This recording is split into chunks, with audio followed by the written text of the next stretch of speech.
Subscribe to our YouTube channel and press the bell icon for the latest updates. How to enable automatic updates in Windows 7. Click on the Start button and type Windows Update in the open field. Click Windows Update. Click Change Setting in the window that opens. Click on the drop-down arrow and select Install Updates automatically. Click on to save the changes.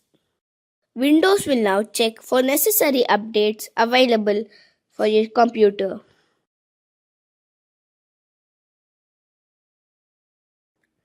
Click on Install Updates. Wait for a few minutes until the Windows install all the necessary updates.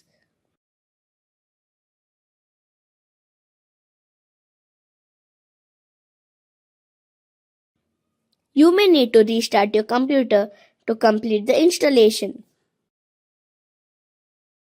This is how you can enable automatic updates in Windows 7.